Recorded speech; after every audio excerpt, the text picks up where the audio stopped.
कृष्ण गोविंद हरे मुरारी, हे नाथ नारायण वासुदेवा। श्री कृष्ण गोविंद हरे मुरारी, हे नाथ नारायण वासुदेवा। श्री कृष्ण गोविंद हरे मुरारी, हे नाथ नारायण वासुदेवा। हे नाथ नारायण वासुदेवा, हे नाथ नारायण वासुदेवा। मेरी आवाज नहीं आ रही है? अब आई है। अच्छा चलो मेरे भाई, अच्छा कि आपने बता दिया। तो भगवान कहते हैं बलपूर्वक अपनी इंद्रियों पे तो ताकत लगाए, लेकिन मन में अभिमान ना हो कि मैंने इंद्रियों को बस में कर लिया। ये अभिमान साधक को आगे नहीं, भगवान से विमुख कर देता है, अहंकार आ जाता है। मिश्रा जी आवाज बंद कर लो मेरे भाई। अभिमान पतन का कारण है। तो क्या कह रहे हैं भगवान? अतः साधक को, आप हम लोगों को इंद्रियों का संयमन करने में कभी अपने बल का अभिमान ना करे, कभी अभिमान ना करे। अपने उद्योग को कारण ना माने कि मैंने बस में किया है। फिर क्या करे? केवल भगवत कृपा को ही कारण माने कि मेरे को इंद्रियों को संयमन जो सफलता मिली है वो केवल भगवान की कृपा से मिली है। देखिए कितनी विचित्र चीज है। जिस समय महाभारत में पांचों पांडव युद्ध जीतने के बाद अभिमानी हो गए, मैंने इतनों को मारा, मैंने इतनों को मारा, मैंने विजय प्राप्त की, मैंने विजय प्राप्त की। भगवान ने सारा अभिमान धराशायी कर दिया। उन्हीं के वंशज राजा बर्बरीक के सामने, जिन्हें आज श्याम बाबा के नाम से जानते हैं, उनके सामने जब लेके गए और उन्होंने कहा कि किसी ने किसी को नहीं मारा, तो भगवान ने कहा ना, मेरे परायण होकर, मेरी शरण में आकर, मेरे आश्रित होकर, तब मैं कृपा करता हूं। देखिए ये बड़ी विचित्र चीज है। बिना शरणागति के कृपा नहीं होती। वो तो कृपा कर ही रहे भगवान, आपको स्वतंत्र योनि है। आप अभिमान कर रहे हो, मैं कर रहा हूं, मैं कर रहा हूं, ये भी अभिमान है। तो भगवत कृपा की ही कारण माने कि मेरे को इंद्रियों को बस में करने की जो सफलता मिली वो केवल भगवान की कृपा से मिली। जैसे मनुष्य शरीर भगवान की कृपा से मिला और सत्संग भगवान की कृपा से मिला, और भगवान की कृपा से ही हम भगवान से प्रार्थना करें कि हे नाथ, ये इंद्रियां मेरे बस में नहीं होती, मैं आपकी शरण में हूं, मेरा कल्याण कैसे होगा प्रभु? ना कि ये कि मैंने ये चीज छोड़ दी, ये अभिमान करना। कभी अभिमान नहीं करना चाहिए। पता नहीं कब फिर इंद्रियां हमारे ऊपर हावी हो जाए। भगवान की कृपा को आश्रित होकर, क्योंकि आप लोगों ने कई बार सुना कि जो जाकी शरण गयो वापे वाकी लाज। उल्टे जल मछली चले और भयो जात गजराज। इतना बड़ा हाथी पानी बहा देता है और छोटी सी मछली तैर जाती है। क्या कारण? मछली भगवान की शरणागति में है, पानी की शरणागति में है, वो पार कर जाती है। उसे पानी धक्का नहीं मारता और हाथी को धक्का मारता है, क्योंकि उसमें अपनी ताकत का अभिमान है। ऐसे ही भगवान यहाँ बताना चाहते हैं, कभी अपने अंदर अभिमान ना लेके आए कि मैंने इंद्रियों को बस में कर लिया। भगवान की कृपा का पात्र बने कि भगवान की कृपा के कारण मेरे मन को इंद्रियों के संयमन में सफलता मिली। ये केवल भगवान की कृपा से मिली है। इस प्रकार केवल भगवान के परायण होने से उसका साधन सिद्ध हो जाता है। अभिमान नीचे गिराता है और शरणागति ऊपर ले जाती है। बताओ कमाल है। यानी हम नीचे झुके, ध्यान से सुनो, आप लोग देखते हैं, हम किसी बुजुर्ग के चरण स्पर्श करते हैं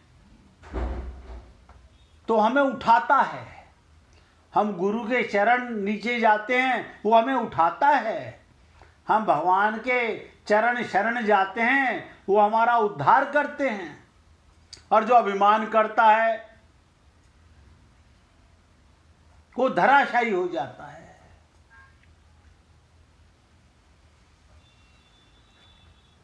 तो कहने का मतलब, मानव शरीर का मिलना,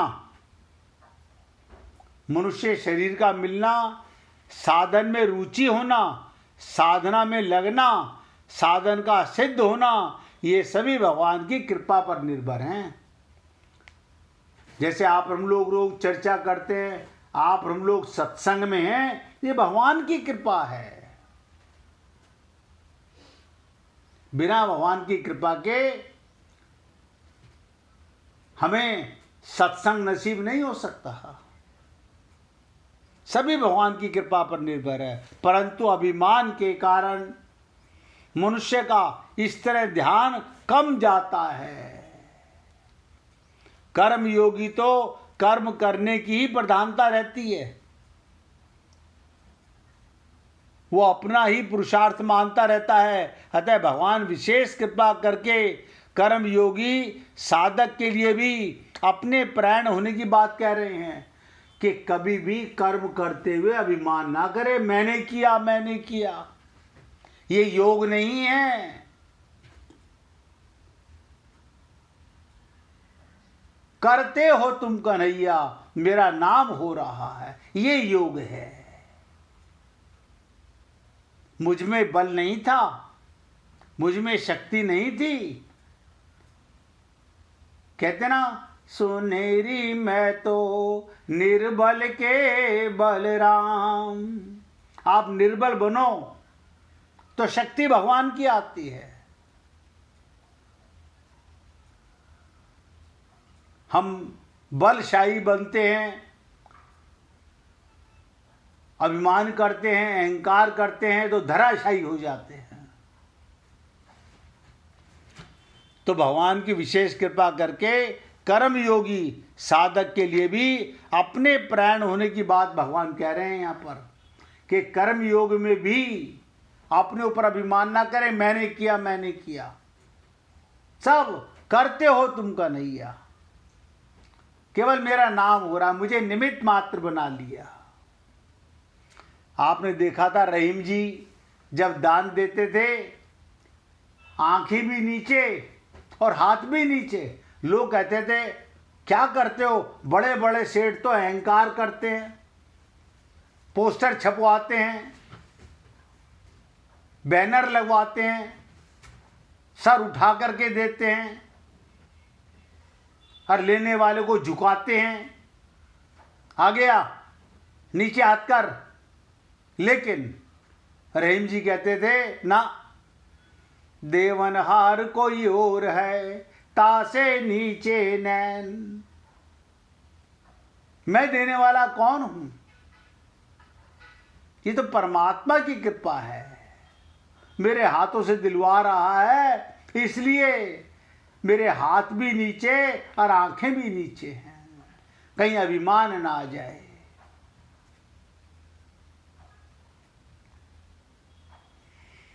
तो भगवान के परायण होने का तात्पर्य केवल भगवान में ही महत्व बुद्धि, इंपॉर्टेंस को, भगवान ही मेरे हैं और मैं भगवान का हूं, संसार मेरा नहीं और मैं संसार का नहीं। राम सुखदास जी इस बात पर बहुत जोर देते थे।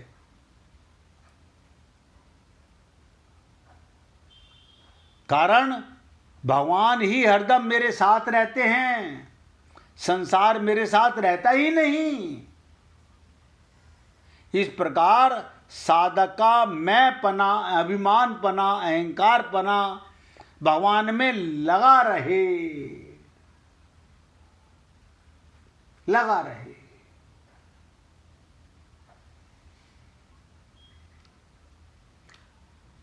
भगवान ही थे, भगवान ही हैं, भगवान ही रहेंगे जो सदा हमारे साथ रहते हैं। कोई माता, कोई पिता, कोई पति, कोई पत्नी सदा नहीं रहते। ये शरीर ही टेम्परेरी है। आप सोचो, जब ये शरीर टेम्परेरी है तो इसके नातेदार परमानेंट कैसे हो सकते हैं? लेकिन परमात्मा ने हमें कभी छोड़ा नहीं। क्या मतलब? भगवान की ताकत नहीं हमें छोड़ दे, हमारी ताकत नहीं भगवान की गोदी छोड़ दे, लेकिन भूले रहते हैं अभिमान में, अहंकार में।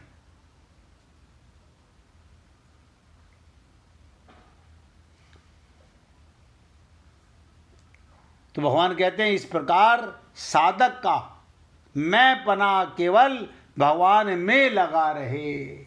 मैं तो भगवान की शरण में हूं, बस अपने अहंकार को भगवान में विलीन कर दो। कर्म योगी का प्रकरण होने से यहाँ भगवान को कर्म योग के अनुसार उपाय बताना चाहिए था, परंतु गीता का अध्ययन करने से ऐसा मालूम देता है साधन की सफलता में केवल भगवत परायणता की कारण है। कर्म योगी की प्रधानता नहीं है, भगवत परायण जो जाकी शरण गयो, शरणागति का कमाल है, भगवान के आश्रित होने का कमाल है। गीता में भगवान भगवत परायण की बहुत महिमा गाई गई है। जैसे जितने भी योगी हैं उन सब योगियों में श्रद्धा प्रेम पूर्वक मेरे परायण होकर मेरा भजन करने वाले श्रेष्ठ हैं।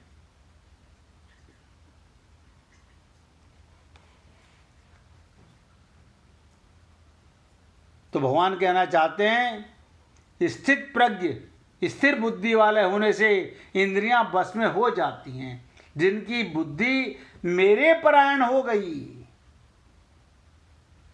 आप हम लोगों की बुद्धि अभी तक तो बिगड़ी हुई है, अभी तक, कल का हमें पता नहीं। मैंने कई बार आपसे निवेदन किया, ये शरीर एक रथ है, रथ में 5 घोड़े हैं, 5 ज्ञानेंद्रियां, हाँ, और एक लगाम है, सब पत्नियों को बस में करने की लगाम है जिसे मन बोलते हैं। वो ड्राइवर बुद्धि है और पैसेंजर आत्मा है। अब बुद्धि ही बिगड़ी हुई है, मन ही बिगड़ा हुआ है, इंद्रियां ही बिगड़ी हुई हैं, तो कल्याण होगा कैसे?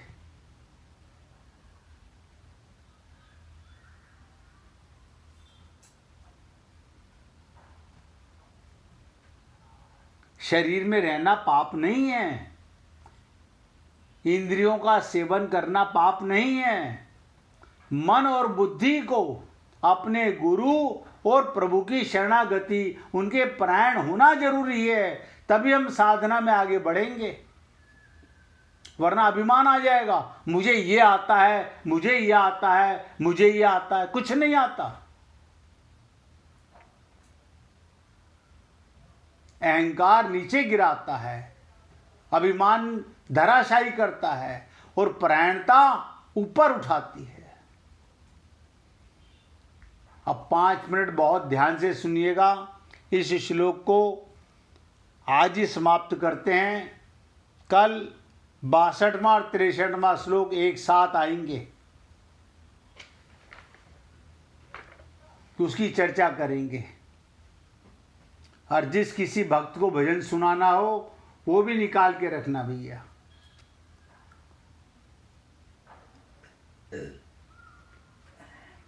कर्म योग के साधक के लिए हम सब कर्म करते हैं। भगवान ने मत पराहा अपने प्राण होने की बात कही। ये भक्ति की विशेषता है कि मेरी शरण आ गया तो यहीं से उसकी भक्ति स्टार्ट हो गई। ध्यान दीजिएगा, कर्म योगी को भी भक्ति परायण होना पड़ता है, ज्ञान योगी को भी भक्ति परायण होना पड़ता है। और भक्ति में, अब आप कहोगे भक्ति योग में क्या होना है? भक्ति योग में मिटना होता है। जो मिटने को तैयार होता है उसे भगवान अपना स्वरूप देते हैं। कारण भगवान के परायण हुए बिना इंद्रियों का सर्वदा बस में होना कठिन है। भगवान के परायण हुए बिना इंद्रियों का, मन का, बुद्धि का अपने बस में होना कहत कठिन समझत कठिन। आसान नहीं है, असंभव है, असंभव है।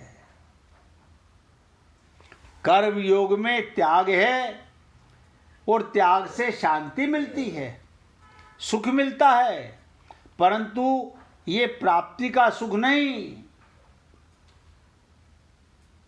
अशांति, दुख है, ये मिटने का सुख है। जबकि भक्ति में प्राप्ति का सुख मिलता है।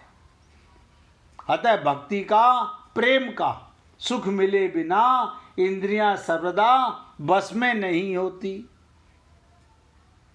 जब तक प्रेम का सुख नहीं मिलेगा इंद्रियां बस में नहीं होती। कर्म योग में तो अत्यंत वैराग्य होने पर इंद्रियां वश में होती हैं, कर्म योग में। पर भक्ति में भगवान के परायण होने से, थोड़े से वैराग्य से इंद्रियां सुगमता से बस में हो जाती हैं, मन बस में हो जाता है, बुद्धि बस में हो जाती है। यानी शरणागति का गीता के अंदर परायण होना, अनन्यता होना, शरण्य होना, शरणागति होना जगह जगह भरा पड़ा हुआ है। इसलिए भगवान ने मत परा पद कहा। मेरे शरण जो आता है, मेरे परायण जो हो जाता है, उसका इसी देह में कल्याण हो जाता है। इतनी बड़ी विशेषता है शरणागति की। तो आप और हम लोग भली प्रकार सुनते हैं, समझते हैं और भगवान को पाना चाहते हैं। खाली ऐसा नहीं कि खाली सुनने से बात बनती है, हम भगवान के परायण होना भी चाहते हैं।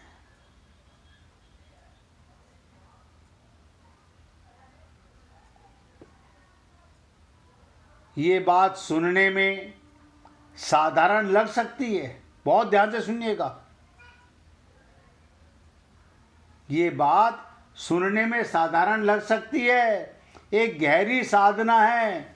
जब आप गीता के श्लोक अर्थ सहित समझते हो तो आपकी सारी इंद्रियां एक दिशा में प्रभावित होने लगती हैं। आंखें शब्दों का दर्शन करती हैं, हाथ कर्म में लग जाते हैं, बुद्धि अर्थ का मनन करती है और वाणी मौन जप में लीन हो जाती है। जो ज्ञान केवल सुनने से स्मृति तक सीमित रहता है, वही लिखने से संस्कार बनकर भीतर उतर जाता है। जब लेखन में भाव जुड़ जाता है, वो साधारण कर्म नहीं रह जाता, मानसिक यज्ञ हो जाता है। गीता बताती है, अभ्यास से ही मन बस में आता है। क्या कहा? अभ्यास से ही मन बस में आता है। लिखा गया हर छोटा अक्षर चित्त पर शुद्ध छाप छोड़ता है, अब पुराने व्यर्थ के विचारों को भस्म कर देता है।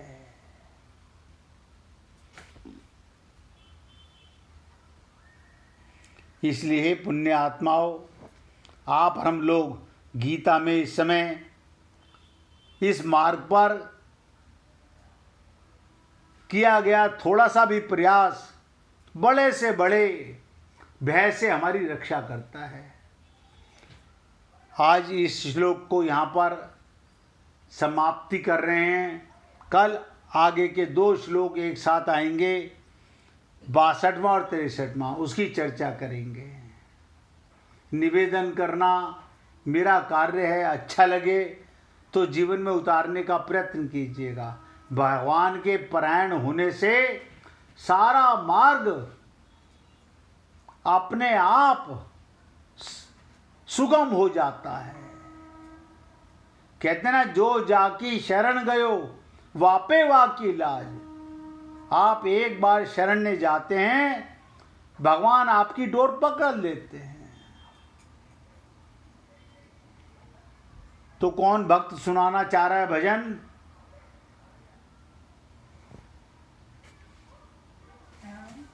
सुनाइए राजकुमार जी। राधे राधे भैया। हाथ बनवारी, नहीं तो डूब जाएंगे। पकड़ लो हाथ बनवारी, नहीं तो डूब जाएंगे। हमारा कुछ न बिगड़ेगा, तुम्हारी लाज जाएगी। हमारा कुछ न बिगड़ेगा, तुम्हारी लाज जाएगी। पकड़ लो हाथ बनवारी, नहीं तो डूब जाएंगे। दरी है पाप की गठरी, हमारे सिर पे ये भारी। दरी है पाप की गठरी, हमारे सिर पे ये भारी। वजन पापों का है भारी, इसे कैसे उठाएंगे। वजन पापों का है भारी, इसे कैसे उठाएंगे।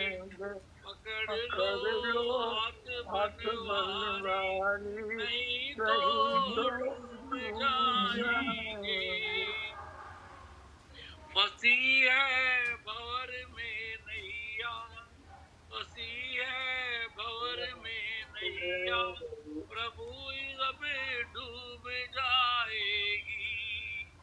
फंसी है भंवर में नैया, प्रभु अब डूब जाएगी।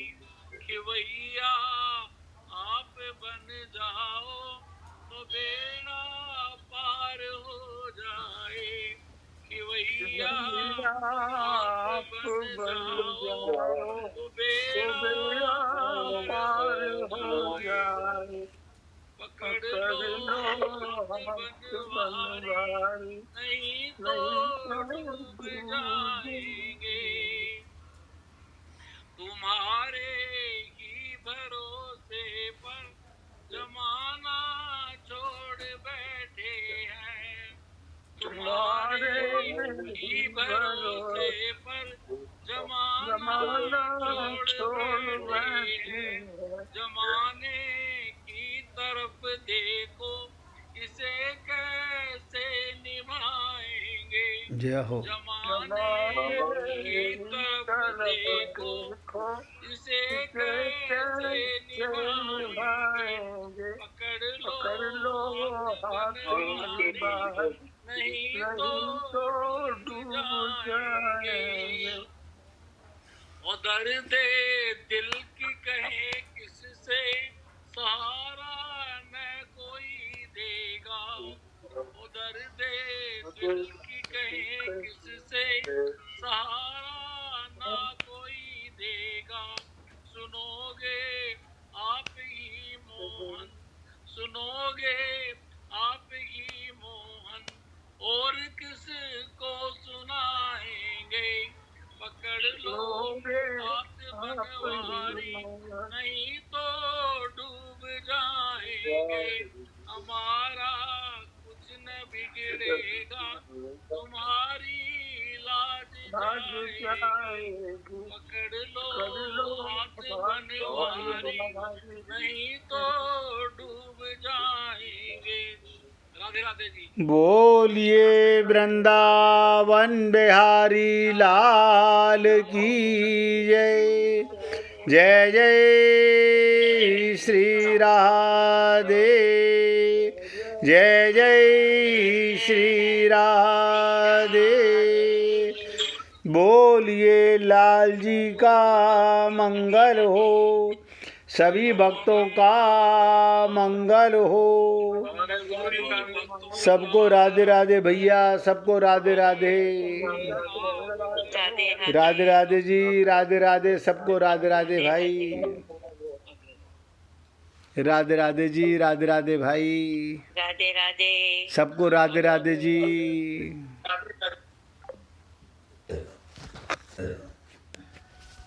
ब्रजमोहन जी और नरेंद्र जी।